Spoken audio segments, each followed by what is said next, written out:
I just realized the Olympics was on, actually. I saw that Tokyo Olympics right there. You have a tab open. Mm-hmm. That's started? That's going on right now? It's happening right now. I should probably watch some of that. Yeah, go watch your hockey. Are they playing hockey? No. Oh, okay. All right. Well, I don't know. There's some other sports. I'll find something to watch. It's the first year they have rock climbing, so that's exciting. Right, because it's a Summer Olympics. Mm-hmm. Yeah. Okay, yeah. He screwed me up for a second there. Like, what's this guy talking about? But I always like to discover the sports that I didn't know existed or that I wouldn't frequently watch. Okay. That can be some peaceful experiences sometimes. For sure, because you're trying to figure out like the competition. You got to learn about that. Yeah, the scoring system or whatever it might be. Or some people doing flips and diving off things, and I don't know. I don't know which ones I'm talking about. It's a fun throwing things around and shot put. Because it's only every 4 years you're going to see these type of things. Mm-hmm. And you have a team to cheer for. Yeah, and you have the peaceful commentary. You could just fall asleep on the couch and stuff. It's kind of like watching golf or something. Yeah. They'd be like, next up, we have from Romania. And I'm already asleep. Mm-hmm. Which is great. Right out. That might be what I'm looking for. Yeah. Of course, this doesn't apply to the final rounds and the medals. And it's very entertaining, exciting. I'm just... For sure. I'm goofing around right now. MacBook Air with a 13-inch mini LED display. On the way for 2022. So this is because the Air previously wasn't a part of the rumor. It was just the Pro model. Mm-hmm. But now the Air gets the mini LED treatment as well. It's mini LED for everything over at Apple, it seems. Started with the iPad and then the Pro rumors, and now the Air is a part of it. Mm-hmm. It's an odd thing going on with the Apple laptops with the 13.3-inch Air and Pro. There's so much crossover there as far as performance is concerned. Now with M1, it's hard to even figure out which one to recommend. And as you see, even further feature parity if they have the same display options. You also have the iPad Pro. Well, I know Apple wants to sell you the iPad Pro, but I still don't really, in most cases, if people ask me, I still recommend the MacBook in most cases. If they say, look, I got $1,000 or whatever it is.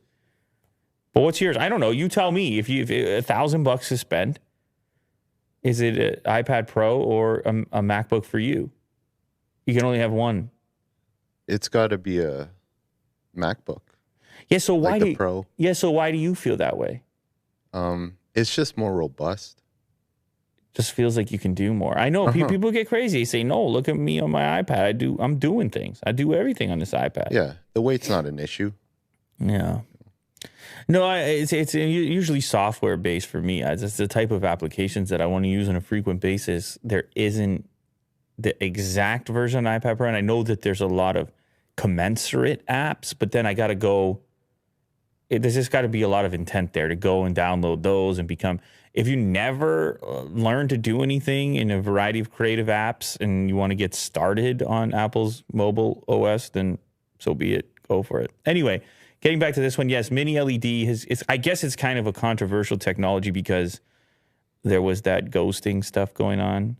Like white spots. Yeah, whatever was, and I guess they didn't use the word. I don't remember what halo. I don't remember what word they were using to refer to it, but it was this local dimming thing where you would have like a white font in most cases, a bright white section butting up against a bright black section of display.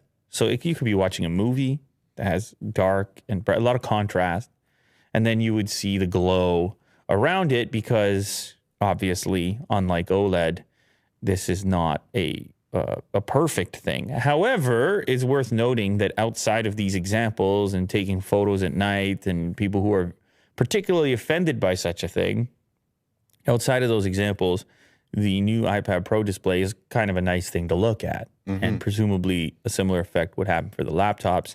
And we just we haven't seen all that much OLED in laptops. So I guess this is the spot to go for now. But I was just recently, I'll just bring this up because very recently I was looking at an OLED display on a laptop, which was a 15-inch on the, it's a Gigabyte Aero 15 OLED is the name of it. I got confused there because there's two separate laptops in the video. There's the Aero 14. It's 4K and OLED in a 15-inch display. So very tight pixel density and OLED. I was just having a time with that monitor. Like because I use a lot of different laptops, Will. There's at my house, there's like a MacBook over there, and then I have a ThinkPad over there, and then there's an HP over there. I just have a lot of different looks. But when you see OLED on a laptop and you're not used to seeing it because you're used to seeing it on your phone, you're like, oh yeah, that's what's missing on my computer. It just looks great. So, and mini LED almost gets you there with obviously some drawbacks. So it's going to, for most people outside of the very technical group that gets super offended by that glowing stuff, most people are probably going to perceive it as being a significant improvement on the display, the way the display looks. Today's sponsor, Calm. This is the Calm app. You can get it on your mobile device. Actually, you can use it on the web. I mean, there's many ways to get it, whatever is convenient for you. But this is all about chilling out, Will. It's all about staying calm, remain calm. It's always a good idea. You know, it can be hectic out there. Calm.com. Calm.com, ladies and gentlemen. And you might, a lot of people nowadays are starting to realize the benefit of having the tools and having the guidance to engage that calm side of themselves in different situations where it can be really beneficial to be able to do so and not lose your cool. It could be a competitive advantage. It could help you in your relationships. This can be, I don't know, you ever try any kind of meditation, Will? Yeah. Breathing exercises. Yeah, man. Folding my crooked knees and sitting there and just being aware. You know what they say, Will? They say that actually this could, the Calm app could actually improve your performance at work right here. Oh, yeah? I don't know if you knew that. Oh. So all of a sudden, you got the mental control on lock. All of a sudden, you have mastered your mind. And then you come bring that to the company here. You think we could see the day or what? I think so. Maybe soon. You could show up here as your best self. Imagine that. I like that. That's what they're telling me right here. They're saying if you get in there, that's what's going to happen around here. Business leaders know that healthy, happy employees create successful companies. I agree with that. No matter what industry, Calm for Business can help your employees be their best selves at work. Burnout is in every other business management article these days. But what are you actually doing to help your employees fight it? With Calm for Business, you can take a forceful step in improving your employees' mental health at work. So Calm for Business is calm for the company. What do you think about that idea? I think it's great. You have a calm company. Yeah. I want to be there. That's a lovely idea. Anyway, Will's finally checking out the app over here. It's super intuitive to navigate and visual and easy. They have programs tailored for mental health and productivity, like their Mindfulness at Work series, for example. Huge library of content. Right now, Calm is offering a free well-being ebook for HR and benefit leaders and 1 month free after you attend a free demo when you go to calm.com/LouLater. That's right, a free well-being ebook and a 1 month free and 1 month of free service after attending a free demo. So all you got to do is do the demo, and that'll get you started at calm.com/LouLater. You got to go to calm.com/LouLater to get that deal. Get started today at calm.com/LouLater. MagSafe battery pack teardown confirms dual cell design, plus plenty of heat shielding. Is this isn't even iFixit that did it? No, It's Charger Lab. Charger Lab beats iFixit to the punch. That's fine. I guess there's many. Look at the way this guy's frame is set up on his video, Will. You see that? The caliper is there. Yeah, it creates direction. Yeah, sort of triangle look. He has created a pyramid Yes. shape, and then his hands and the battery pack go in the center. But it also makes the case that this individual is tech savvy and prepared to do what is necessary. You got the metal spudger tool on the left. Yeah, he's ready to get down and dirty. You're very confident in this guy's abilities here. And he uses all the tools, you know. That's fantastic. And chapters as well. Yes. It's an 8-minute video with chapters. How impressive is that? Hey, YouTube recently launched an auto chapters feature, by the way. Oh, really? Yeah, so it's going to attempt to algorithmically figure out the different segments in a video. So they make their own titles too? I guess so. I haven't seen it happen yet. There's a checkbox when you go to upload a video that says, do you want to allow for auto chapters? But I haven't actually seen it pop up on any one of our videos yet. Anyway, so here's a dual battery he set does up here. And let's see. So each battery is 3.82 volts, which is combined of 7.262. And the milliamp capacity is 1460. 1460. So not quite a fill up on your iPhone. Just a little boost. It's an interesting choice. The dual cell allows it to charge up faster, I presume.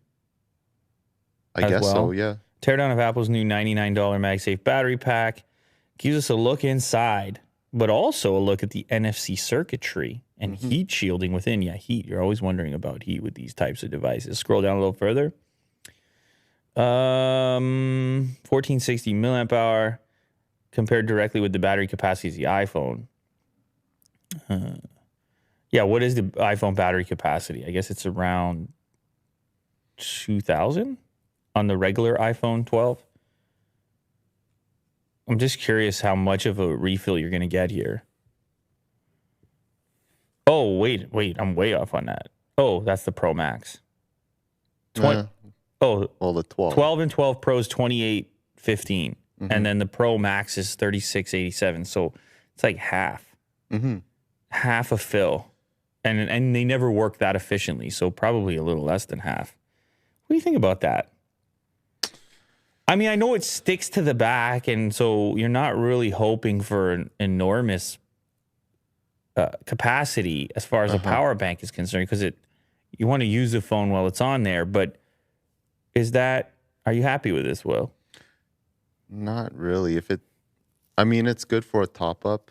Yeah. You know, but I figured the battery that size should house a bigger battery. But it has so much other tech in there. Did you see all those magnets and stuff when they took it off? I guess that's the magnet.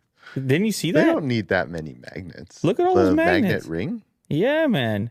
Yeah, I hear you. There's some depth to those. Those are the strong ones. Neodymium or whatever they're called. Right. Well, see, in a normal manufacturer, which you would just plug in over USB, there's less activity going on inside of there, so the battery can be a bigger portion of the overall design. But this is about convenience. This is about slapping it on the back. This is about not carrying a cable and being all MagSafe style. So yeah, I think there's a lot of people going to throw this in the bag and just have it.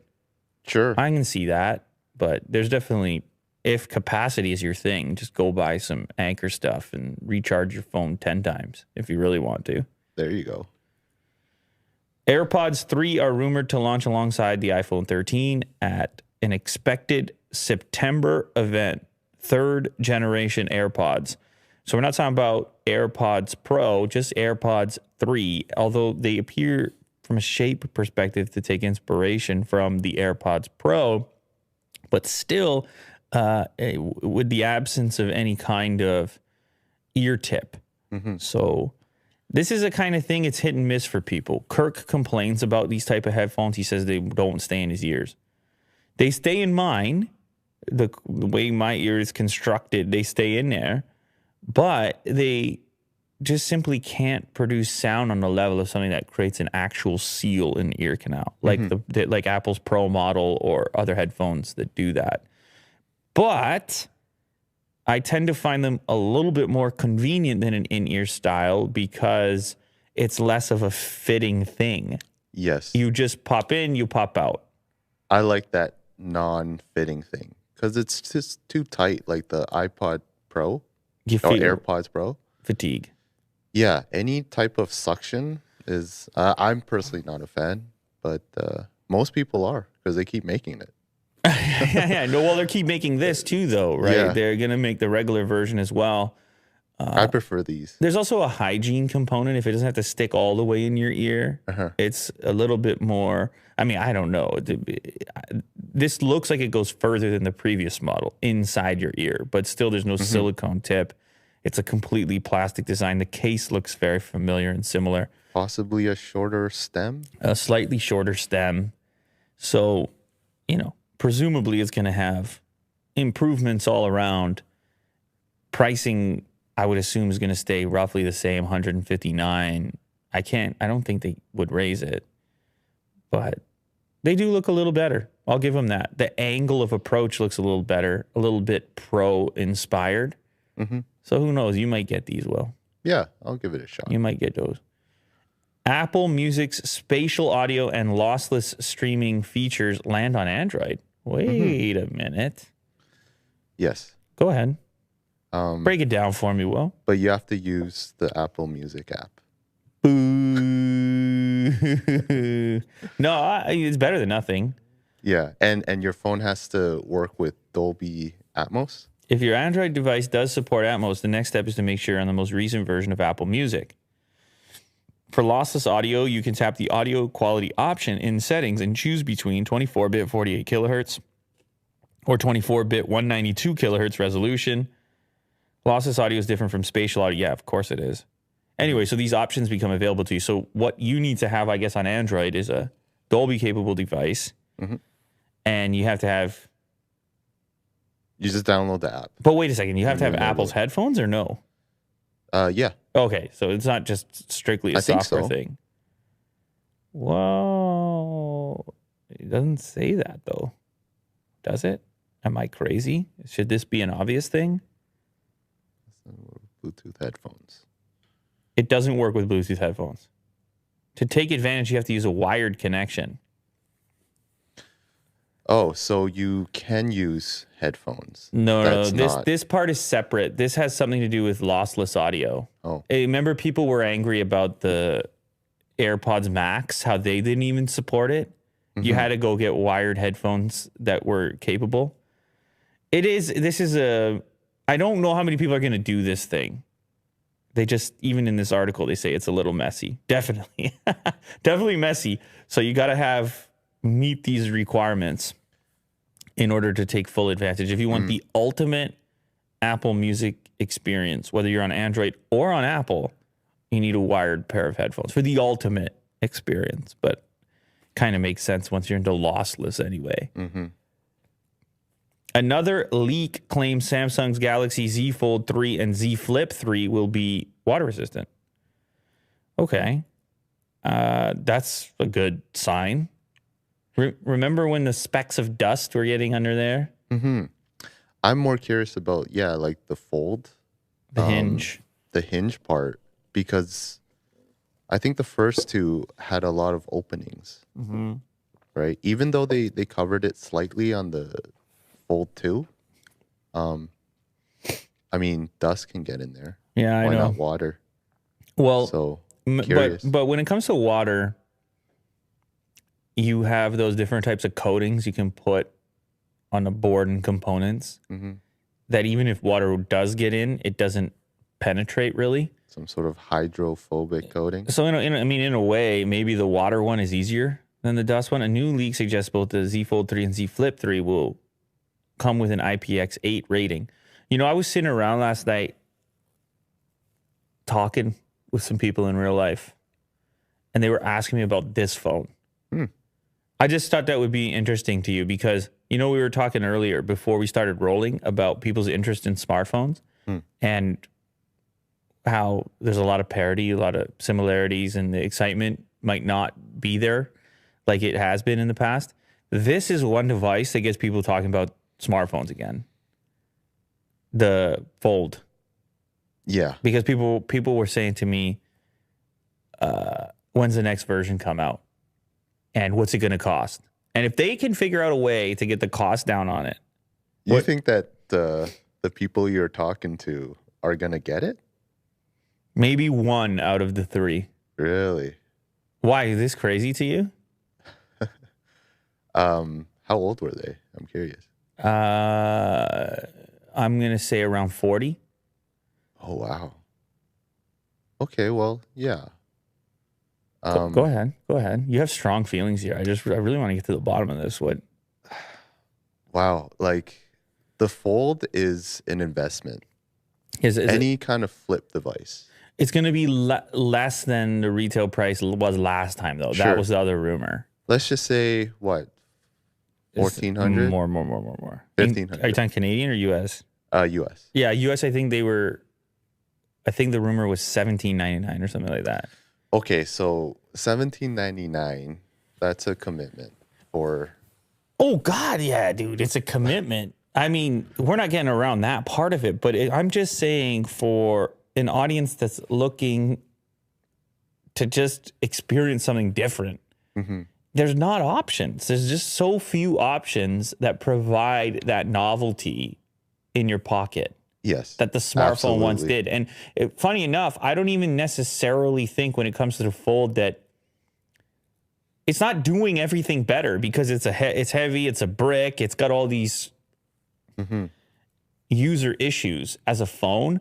But one thing you can't say one thing you can't say it's missing is novelty. When you pop it out, man, and you crack it open, what the heck? That's a time, dude.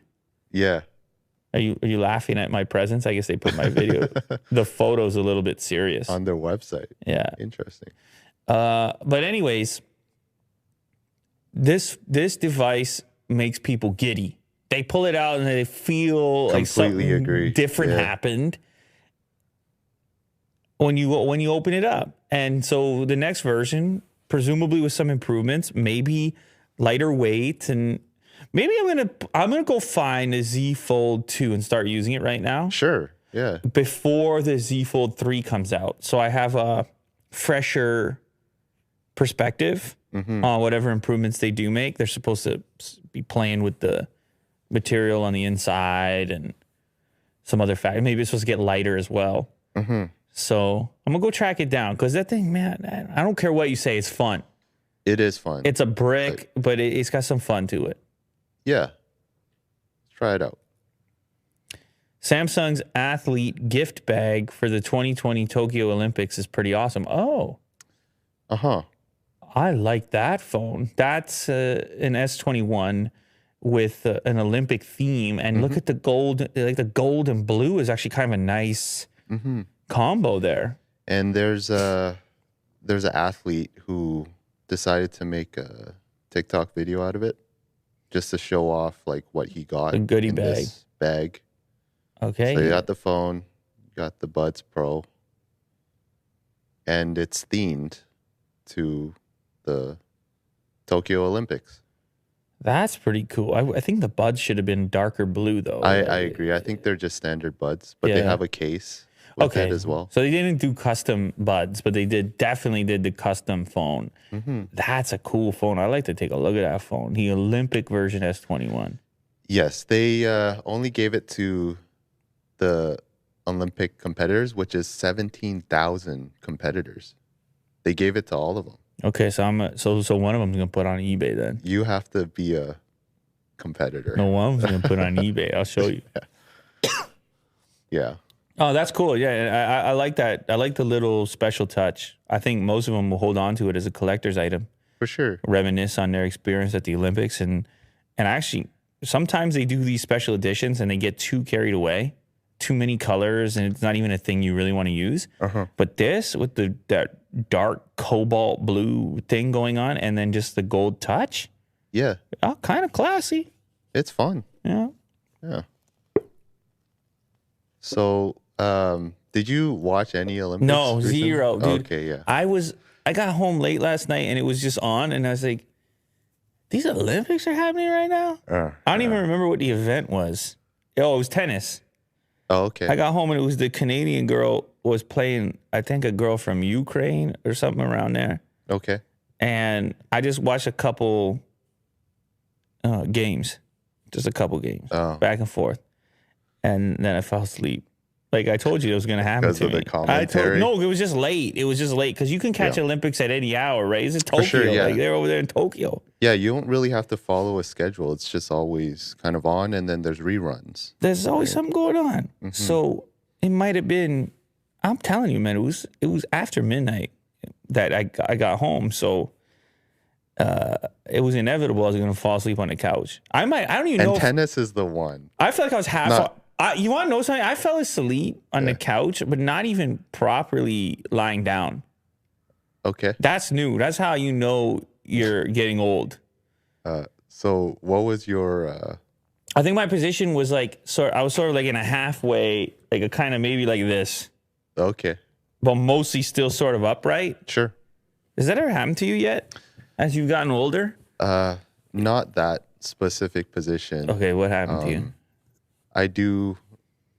there's like a L couch. I just sit right on the L corner. You get in the corner there. And I get comfy. Maybe curl up. But then every so often you fall asleep or no? Yeah. Oh, you do. Yeah. You do. Otis is beside me. What's on display when you fall asleep? Probably a food video. Interesting. Yeah. See, that could be relaxing as well. Yeah. Like a Strictly Dumpling or like a Mark Wiens. Shout out Mark Wiens. Do I know him? A travel vlog. Yeah, I feel eating. like I've seen it. Travel vlog eating. My kids like to watch that stuff sometimes too. Yeah. He's a good guy. Yeah, food is a very comforting. It is, yeah. Yeah. No, I didn't get to see the opening ceremony. This thing caught me off guard, this whole Olympic thing. So, but yeah, they had drones just to show off their technology prowess. Prowess? Yeah. And nice attempt there. I thought there was an extra R in there, but I guess not. No. Prowess. There you go. There you go. Yeah. Yeah. Nice word. But yeah, it's very cool. Very cool looking orb and certain positions. Oh, so, okay, here we go. We got a video clip. Let's see what we got. Yeah. Drones doing their thing. 1,800 of them. Man, they love the drone show. Yeah. That's cool though. I kind of, I don't know. I'm kind of into that. I wonder about the battery life. Every time I'm goofing with drones, I'm always upset at how little the battery life is. Mm-hmm. I guess these people are not worried. They got the industrial, they got the commercial grade. They have to get it right for the Olympics. Man, it looks great actually. I really like that. So yeah, swarming. People were just kind of filming on their phones. Drones fly to form an image of the Earth in the sky over the Olympics. So yeah, I mean, it's the exact shape of the continent. Will, that's pretty cool, man. Come on, Will. The level of programming that they had to do. Yeah. I mean, yeah, it's impressive. Good on them. Cool. Yeah. Mercedes-Benz teases super efficient electric car with over 1,000 kilometers, also 620 miles, if you prefer, of range. Well, they weren't too far off of that with the EQS numbers.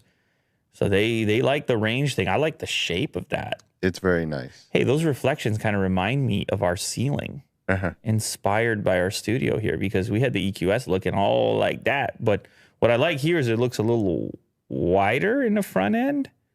It seems like it. Maybe it's just the angle. It might be the angle, but that thing's looking but it looks slick, eh? It's looking like a Taycan almost. Yeah. Yeah, that's cool. So what do they do? Put bigger battery? Mercedes-Benz is teasing its upcoming car. Today, Mercedes-Benz announced an updated electrification plan, included a new plan to go all electric by 2030. The Vision EQXX is ultra efficient. When it was first announced last year, the automaker was talking about a range of 750 miles or 1,200 kilometers. So that came down a little bit as far as real world range is concerned, although presumably the way you drive it matters quite a bit. If you're one of these, what were the straight pipes telling us the other day? Hypermiling. They're talking about how exciting it is to take an electric car and try to really max out the range by drafting behind other. Somebody's going to take this Vision EQXX and hit some crazy numbers for sure. Yeah. Our Vision EQXX is a symbol of our ambition to create the most efficient car. Join us for more exciting news at our Mercedes-Benz Strategy Update July 22nd. July 22nd. That's 2 days ago. 2 days ago. Oh, I guess that's when they brought the specs out as far as the new updated range. Yeah. Yeah, man, Mercedes is here now. This is the stuff. This is the stuff I've been talking about as far as Tesla's concerned, and the new competition that's out there. The EQS was really cool to check out. The Germans are coming.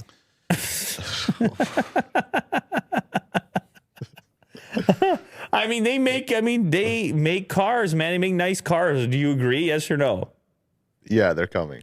Yeah, they are. That's the bottom line.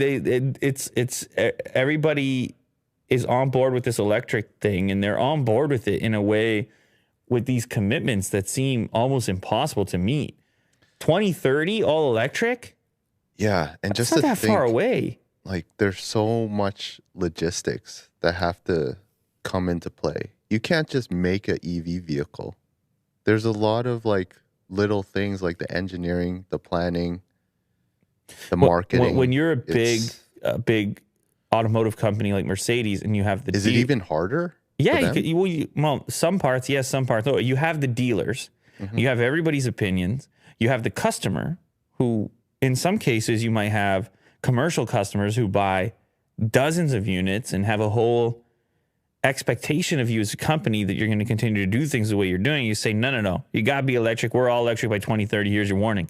But then you have skepticism as well. I just brought up the straight pipes. They're the car guys. We just had them on the channel recently. They feel like a lot of these promises aren't going to be met and that they're too ambitious. So time will tell. But if these range numbers keep going up, I think that for sure the consumer demand is going to go up, because it is one of those things that people are apprehensive about is range. For sure. You start showing people 1,000 kilometers, they're not so apprehensive anymore. No, not at all. Okay, so last one. Do you know anything about cockatoos? The bird? Yes. Like a variant of a Yeah, they talk. parrot. Yeah, they talk. They're smart. They live a long time, right? Yes. Apparently they're very smart. So in Australia, they've been using this contact tracing for with these cockatoos, and what these cockatoos are doing is they're opening up these recycling or trash bins, and they're learning from each other. So if one does it, other ones do it, and then there's all these regions in Australia that's actually all these cockatoos are learning how to open these boxes to actually get food. So, and the way that they do it is okay, well, here's a video. This cockatoo flies right on the bin. Yeah. Opens it with the beak, goes on the left side. Yeah. And uses its foot to kind of maneuver to open it up. Hard to believe that they are that strong. Because you felt the weight of that lid before. The weight of that lid has to be about the same as the weight of the bird. It has to be solid too, because you don't want animals like wrecking it. Let's see. Okay, lift the front. Lift the front. Struggle on that. Lift the front here. Okay, get it to that point. Walk back and use the leverage. Genius. Well done, cockatoo. So one cockatoo decided to use the left side.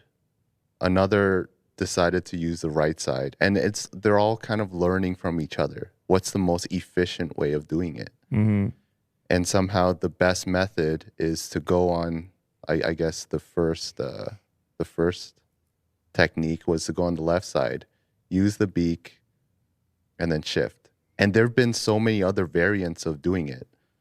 Some cockatoos use one leg to like shift over, the other one kind of opens it up, and they just kind of they fine-tune their own technique. Geographically localized variants arise in the cockatoo community. So if one influential cockatoo in one region is doing it a certain way, then the others that are there, they adopt that variant. And then in another community where they figured out the same thing, but you utilize a different technique, then that variant becomes the popular one in that region. Yeah. And all it takes is just one cockatoo. You know what is striking to me here is how the cockatoo, which I would have previously perceived it as a kind of like people have them as pets, right? My perception of it is that it's like in a jungle somewhere or something. So to see it in a garbage bin, like a seagull, like how we have seagulls, yeah, it's kind of strange, isn't it? It's very tropical in a way. So this is in Australia over here? Wow. Yeah. That's interesting. Yeah, I mean, you got to have some intelligence going on to achieve something like this. All of a sudden, people now got to lock their bins, and you can see that's what they're doing. This one have a lock on it. Yeah. Yeah. So he goes to the one that doesn't have the lock. Yeah. Oh, those little cockatoos. They're yeah. I was just really surprised looking at this video that they're able to just nature finding its way. No matter what. As this video shows, cockatoos also have to stay on the learning curve to cope with the wild cards that people deal them, like locked garbages. Somehow they'll find a way. Stay on the learning curve, Will. Yeah. It'll let you cope with all the wild cards.